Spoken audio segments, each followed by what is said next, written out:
आज तारीख है 8 मार्च यानी कि अंतर्राष्ट्रीय महिला दिवस। आज दुनिया भर में अंतर्राष्ट्रीय महिला दिवस मनाया जा रहा है।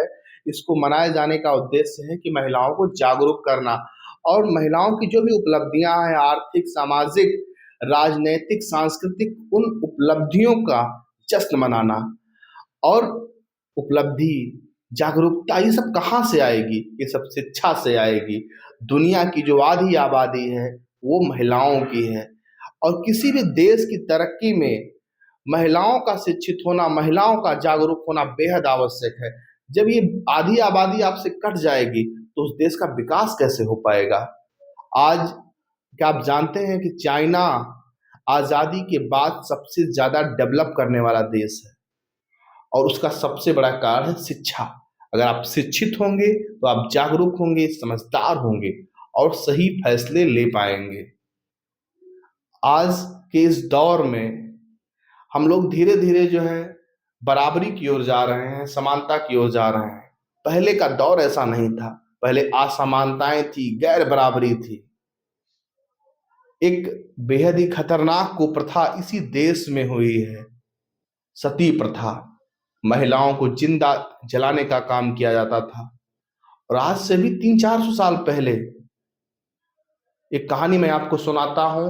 तत्काल governor general Lord William Bentinck और उसी दौर में राजा राम मोहन राय हुए। एक महिला के पति मर जाते हैं। उसके बाद उस महिला को जलाने के लिए जो है पूरी तैयारी की जाती थी, तैयारी की जाती है। बाकायदे जो है चिता तैयार की जाती है, साथ ही में मेले जैसा जो है माहौल बनाया जाता है और लोग सोहर गीत गा रहे होते हैं। ऐसी ऐसी कुप्रथाएं। उसके बाद जिस महिला के पति मर जाते थे उस महिला को उस चिता पे रखा जाता था और चार चार लठैत चारों ओर से तैनात कर दिए जाते थे और उसके बाद जो है चिता में आग लगाई जाती थी। और हाँ, पहले उस महिलाओं को मादक पदार्थ भी पिलाया जाता था कि वो विरोध ना कर सकें। और जैसे वो चिता से बाहर निकलने का प्रयास करती, उन्हें चिता में झोंक दिया जाता था। जो लठैत जो चारों ओर से तैनात होते थे वो आग में झोंकने का काम करते थे। ऐसी ऐसी कुप्रथाएं इस समाज में रही हैं। तो ऐसा अन्याय हुआ है। आज जो भारत, जो देश हम देख रहे हैं, क्या पहले वो ऐसा था? ऐसा बिल्कुल नहीं था। जैसे जैसे दौर बदला, समय बदला, टाइम बदला, ये देश बदल रहा है, ये समाज बदल रहा है। और अभी आप दूर मत जाइए, मतलब जो आज से लगभग 150 साल पहले, 120 साल पहले केरल के श्रावणकोर की एक घटना बताता हूँ। नंगेली नाम की एक दलित समाज की महिला थी पहले। और वो जो है अझावा समुदाय से आती थी, अझावा समुदाय से।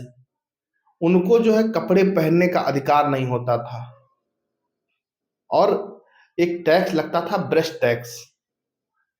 अगर आप ब्रेस्ट टैक्स दे सकते हैं तो आप कपड़े पहनिए, नहीं तो अभी वो टैक्स इतना ज्यादा होता था कि उस समाज की महिलाएं, दलित समाज की महिलाएं उस टैक्स को दे ही ना सके। ऐसी ऐसी कुरीतियां इस देश में रही हैं। फिर हम आपसे बात कर रहे हैं अंतर्राष्ट्रीय महिला दिवस के ऊपर। तो उसके लिए जो है अभी आप इसकी जो शुरुआत हुई 1909 में हुई।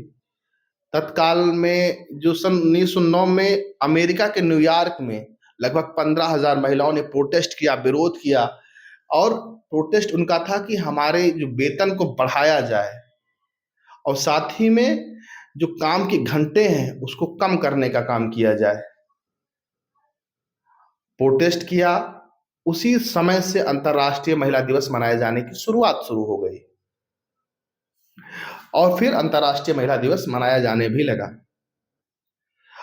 अब बात आती है कि समय बदला, वक्त गुजरा, फिर आज महिलाओं की जो स्थिति है उसको एक नियम में, एक कानून में बांधने का काम किया डॉक्टर भीमराव अंबेडकर साहब।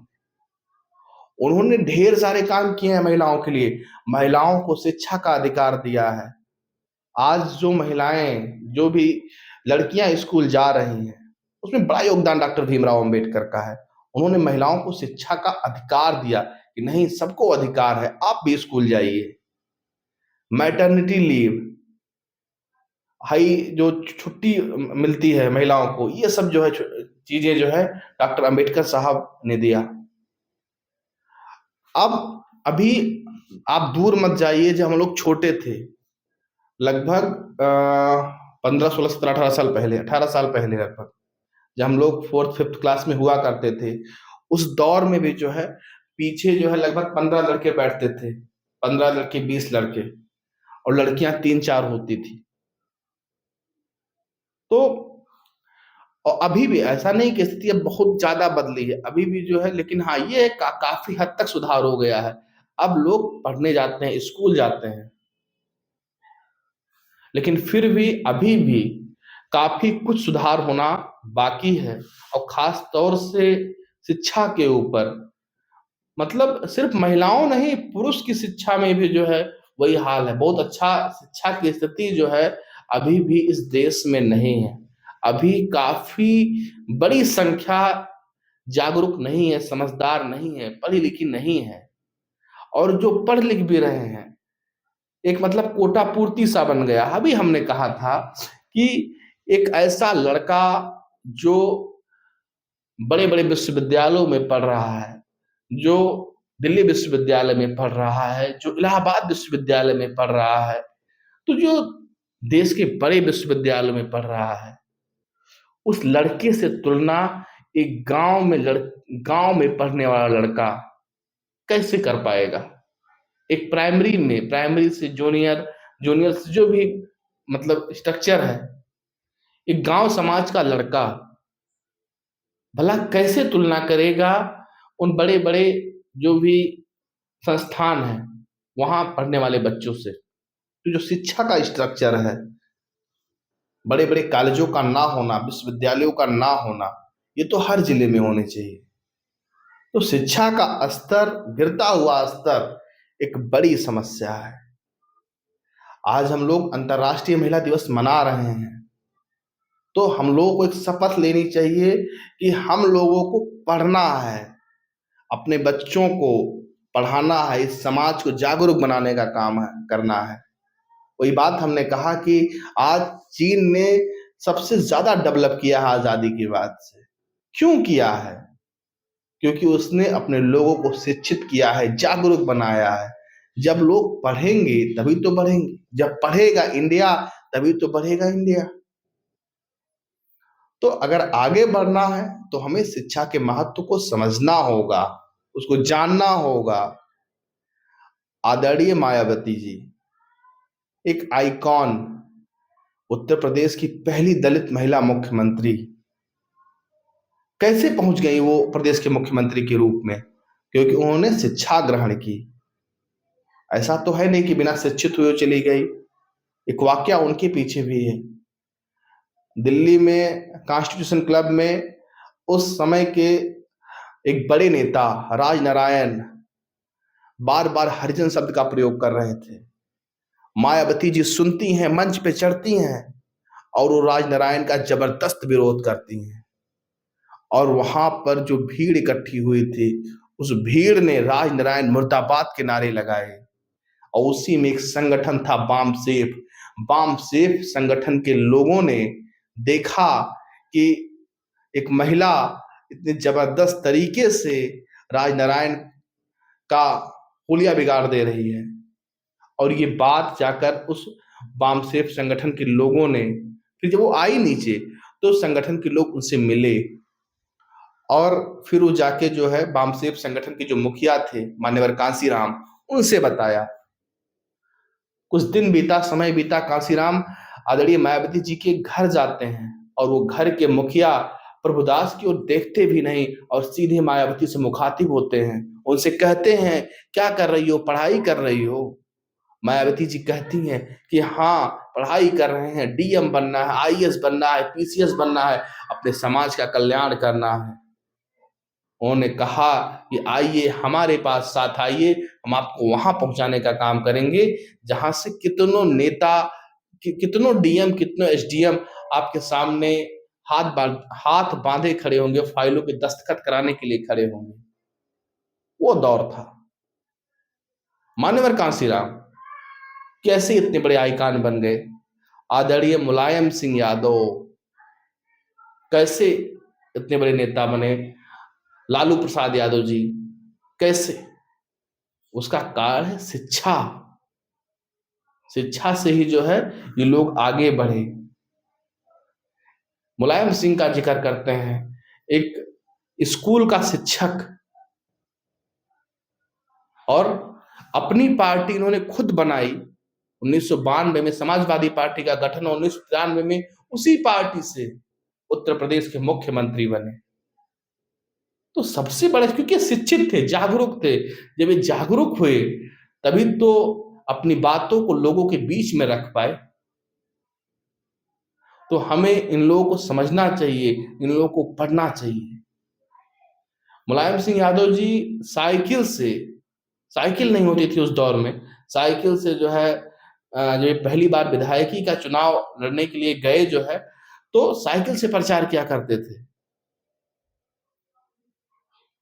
तो इन नेताओं को हमें जानना चाहिए, इनको पढ़ना चाहिए।